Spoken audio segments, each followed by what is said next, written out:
ये अभी फिर से एक्सीडेंट हुआ है। जो खड़ी गाड़ियाँ थी उनमें फिर से आगे से पीछे से एक गाड़ी ठुकी है।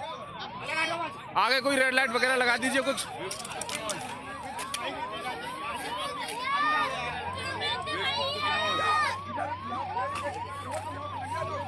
लगाओ सब लेके संग, बैरिकेड लगाए सब लेके संग, गाड़ी बाहर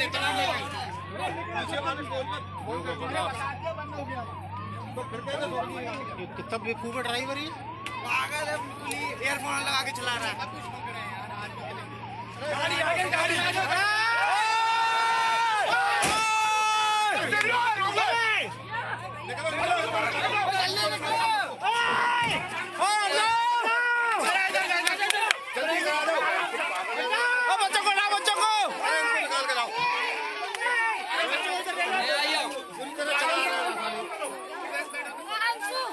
पीछे से गाड़ियां रोकनी चाहिए ना इनको। अरे टोल पे मना करो, टोल पे